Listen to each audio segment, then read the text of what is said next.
धनंजय सिंह को Bareilly central jail shift किया गया। अचानक से उनकी पत्नी को 2002 का मामला याद आया, जिसमें उनको उन पर AK-47 से हमला हुआ था, क्योंकि फिर हत्या की आशंका उन्होंने जताई है कि उन पर हत्या उनकी हो सकती है। इस पर क्या कहेंगे आप, क्योंकि वो मामला आपसे भी जुड़ा था 2002 वाला। जी, और कुछ पूरा बताइए। उन्होंने हत्या की आशंका जताई है और बिना नाम लिए हुए उन्होंने कहा कि AK-47 चली थी उनके ऊपर। अच्छा, और इस पर पहले सिंदूर मंगलसूत्र भी था कुछ। पहले देखिए, जहाँ तक मुकदमे की बात है वहाँ कुछ नहीं प्रूव हुआ है कि AK-47 चली थी, और मुकदमे के बारे में बिल्कुल गलत बता रहे हैं। जिस समय की वो घटना है उस समय मैं अयोध्या में सरकारी अस्पताल में भर्ती था, मेरा इलाज चल रहा था, जिसका बयान दे चुके हैं। जाकर डॉक्टर्स वहाँ के प्रूव कर चुके हैं, फार्मासिस्ट प्रूव कर चुका है, डॉक्टर प्रूव कर चुका है कि अभय सिंह वहाँ पे भर्ती थे उस समय घटना के समय अस्पताल में। उस घटना के पहले मैं भर्ती हुआ हूँ, घटना के बाद में वहाँ डिस्चार्ज हुआ हूँ।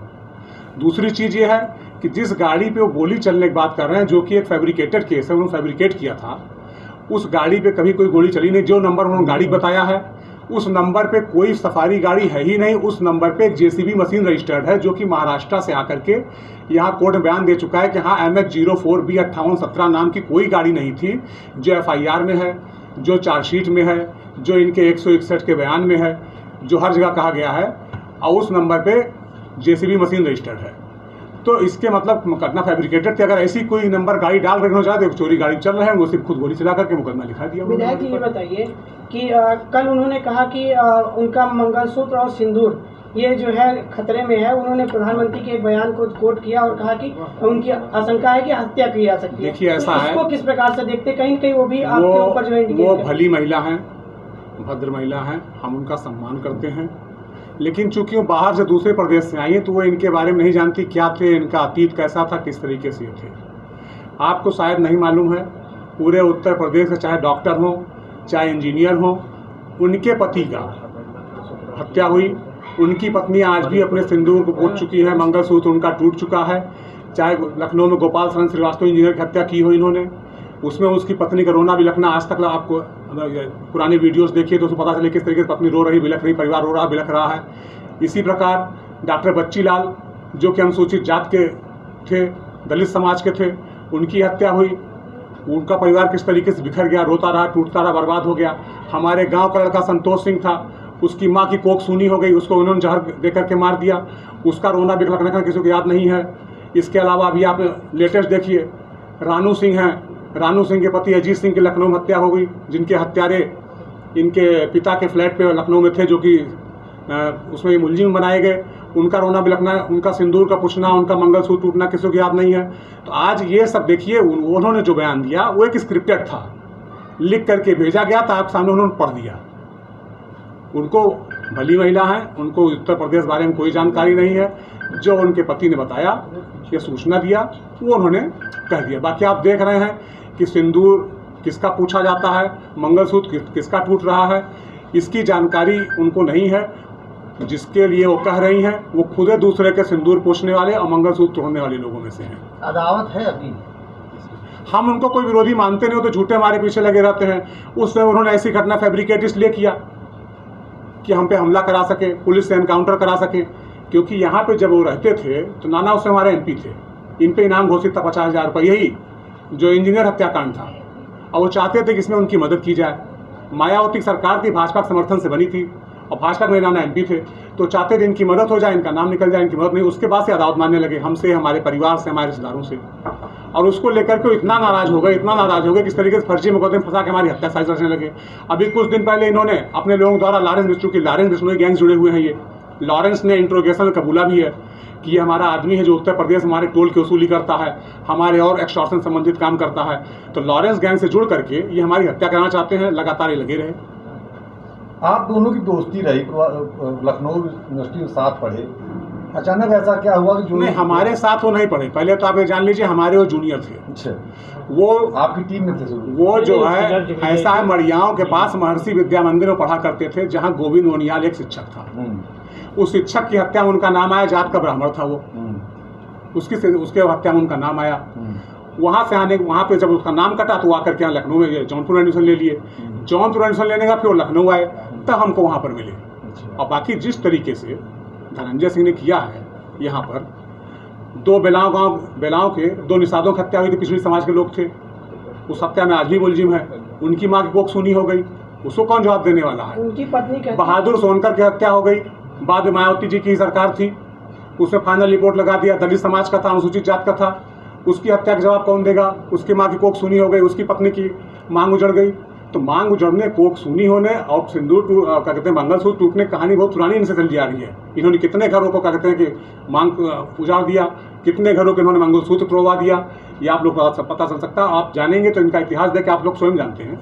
रंगदारी और अपहरण मामले में जिसमें उनको सजा हुई है उसको अब बरेली जेल ट्रांसफर करने को कैसे देखते हैं आप?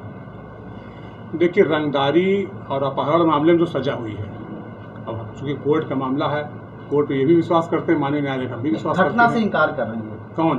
धनंजय सिंह कह रहे हैं कि ऐसा कुछ नहीं था। अब आप लोग को शायद मालूम नहीं है, कोर्ट की फाइल देखिए, जब ये उस आदमी से 164 का बयान करा रहे हैं, चूंकि संजोग से हमको कहीं पढ़ने को मिल गया था, जब इनका जजमेंट आया था, कई पत्रकारों से सब लोग पीडीएफ बना भेज रहे थे, तो कई पत्रकारों ग्रुप से मैं भी जुड़ा हूँ, तो उसमें जो है सीजीएम की टिप्पणी है कि पता नहीं क्यों पुलिस इतना इंटरेस्ट ले रही है कि इनके पक्ष में 164 बयान कराने आई, लगता है पुलिस और ये मिली हुई है। उसके बाद उस ऑर्डर को सीजीएम के डिलीट कराने के लिए लोग ऊपर कोर्ट गए, एडीजे कोर्ट में, फिर वहाँ से डिलीट होकर के फिर से इनका 164 का बयान हुआ। तो जहाँ तक कुछ कोर्टें भी समझ रहे हैं क्या हो रहा है क्या नहीं हो रहा है, किस तरीके से इनका मैनेजमेंट चल रहा है। इनका ये मानना है कि वादी हॉस्टाइल हो गया था, उसके बाद भी ये कार्रवाई हुई।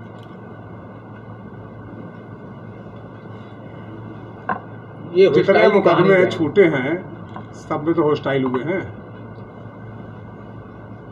हॉस्टाइल होना आप क्या अच्छी प्रक्रिया मानते हैं?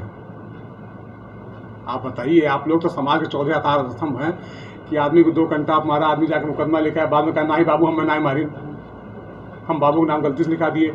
1 घटना फर्जी, 2 घटना फर्जी, 5 घटना फर्जी, 10 घटना फर्जी, क्या 26 घटना ऐसे फर्जी हो जाती है? तो इसके लिए भी हिंदुस्तान में कानून बना है। थोड़ा उनकी पत्नी ने कहा कि मायावती जो है भ्रष्टाचार के खिलाफ और सत्तारूढ़ दल से लड़ने के लिए उनको बसपा का प्रत्याशी बनाया है। इसको किस प्रकार से देखते हैं? उनकी पत्नी हमारे लिए सम्मानीय है, महिला है, मैं उनका सम्मान करता हूँ। लेकिन जहाँ तक बहन मायावती की बात है तो आप लोग आज से 20 साल पीछे चले जाइए और 20 साल पीछे जा करके इनके बयान देखिए कि जब इनको मायावती जी ने ही जेल में बंद किया था, इनकी माँ की मौत हुई थी, उस समय कैसा कैसा इनका बयान आया था, उस पर हम कोई टिप्पणी नहीं करना चाहेंगे। किस तरीके से मायावती के खिलाफ इन्होंने बयान दिया था, किस तरीके से बसपा के खिलाफ इन्होंने बयान दिया था, आप लोगों को याद होगा। अब जहाँ तक भ्रष्टाचार की बात होती है, भ्रष्टाचार की बात जहाँ तक जिला पंचायत में है, आप देखिए किस तरीके से वहाँ भी लोकायुक्त जाँच करा रही है। उसकी जांच कमिश्नर के यहाँ है, कमिश्नर के यहाँ से हमको लगता है आपके जिले में आ गई, उसमें त्रिस्तरीय कमेटी गठित हुई है, जांच चल रही है। जहाँ तक हमको जानकारी है, सरकार ने नहीं जांच कराई है, लोकायुक्त के यहाँ कंप्लेन हुई तो लोकायुक्त ने जांच कराई है। पॉलिटिकल सिनेरियो की थोड़ी सी बात करते हैं। सपा के पक्के सिपाही आप, अचानक से मूड बदला। आप बिल्कुल सही कह रहे हैं। समाजवादी पार्टी में विधायक हूँ, समाजवादी पार्टी के सिंबल से जीता हूँ, लेकिन समय भगवान राम के ऊपर हमको विश्वास है। अब भगवान राम से ऊपर कोई नहीं है। जहाँ भगवान राम की बात है, रामायण की रामचरितमानस फाड़ी गई, ये क्या उचित था? भगवान गोस्वामी तुलसीदास जी ने जन जन तक, घर घर तक भगवान राम को हिंदी भाषा में पहुंचाया। हमारे लिए गोस्वामी तुलसीदास पूजनीय है, भगवान राम की पुस्तक पूजनीय है। अगर भगवान राम की पुस्तक फाड़ी जाती है, भगवान राम का कहीं अपमान होता है, भगवान राम के खिलाफ कहीं कोई बोलता है, तो हम उसके साथ नहीं। तो अभी आप भाजपा में हैं, जा रहे हैं?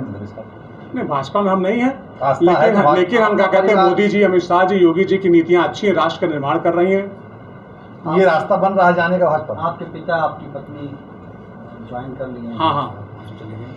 तो इसमें एक सवाल ये जुड़ता है कि लोकसभा चुनाव चल रहा है, अगर चुनाव प्रचार करना हो तो अभय सिंह जौनपुर में किसका प्रचार करेंगे? चुनाव प्रचार जौनपुर ही नहीं, जहाँ भी करेंगे, जो राष्ट्र के निर्माण में सहयोग करे, पार्टी बताएं, जो जो राष्ट्र को आगे करे, जो सबको मजबूत करे, जो धर्म को मजबूत करे, सनातन को मजबूत करे, हम उसके साथ हैं। बता दिया ना, जो धर्म को मजबूत करे, सनातन को मजबूत करे, हमारी संस्कृति को मजबूत करे, जहाँ रामचरितमानस का सम्मान हो, भगवान राम की जय जयकार हो, हर हर महादेव का नारा लगे, हम वहाँ हैं। कौन पार्टियां नहीं करती, आप यही बता दीजिए। हाँ, कौन पार्टियां नहीं करती? वो आप भी देख रहे हैं, जहाँ सम्मान हो रहा है, कहाँ सम्मान नहीं हो रहा है। एक बयान है अभय सिंह का, हाँ, राजनीति, उन्होंने कहा कि समाजवादी पार्टी नेताजी का मेरे ऊपर बहुत एहसान रहा है। राजनीति छोड़ना पसंद करूंगा, हाँ हाँ। दल नहीं बदलूंगा। लेकिन आप ये और देखिए फिर के पति तो हमेशा क्षत्रियों को नुकसान ही किए। लड़ करके पहले स्वामी चिन्मयानंद जी को हराए, उसके बाद लड़ गए थे केपी सिंह को हराने के लिए, केपी सिंह जीत गए। फिर इस बार लड़ गए कृपा शंकर सिंह जी को हराने के लिए। उसके पहले बदलापुर में एक नौजवान लड़का लड़ रहा था, विधानसभा चुनाव छत्री था, उसके खिलाफ एक और छत्री को मदद करने लगे। ये नहीं चाहते कि छत्रियों कोई और लीडरशिप डेवलप हो इनके अलावा, ये छत्री लीडरशिप अपने पास ही रखना चाहते हैं, अपना बंधुआ बना के रखना चाहते हैं। ये तो समझने के बाद हमको लगता है जौनपुर के लोग तो बहुत इंटेलेक्चुअल क्लास हैं। यहाँ तो देश का ऐसा जिला है ये जहाँ सबसे ज़्यादा IAS ऑफिसर्स होते हैं। हम लोग यहाँ तो मुश्किल से 10-5 हुए होंगे, यहाँ तो कम से कम 100 की संख्या में। तो यहाँ के लोग इंटेलेक्चुअल सब जानते हैं सब चीज़। अभय सिंह समाजवादी पार्टी में कब तक, समाजवादी पार्टी में कब तक है? कब तक रहेंगे? जहाँ भगवान राम का सम्मान नहीं वहाँ हम नहीं। तभी तो हैं आप, घोषणा करेंगे क्या आप कि क्या? आप छोड़ रहे हैं पार्टी? पिताजी चले गए, पत्नी चली गई, समय आने में उसका जवाब मिल जाएगा। चुनाव से अच्छा मौका, समय का इंतजार कीजिए सब। चुनाव सब आज ही एक ही दिन कैसे हो जाएगा, फिर आपको चुनाव से बुलाएंगे, अच्छा समय चुनावी कहाँ है? मौसम फिर आपसे बात होगा, वो 365 दिन इसी दिन चलता है, फिर आएंगे चुनाव। ठीक। जैसे 400 की पार भाजपा कह रही है, कितना आप नजरिए से तो देखते हैं, कितना सही है?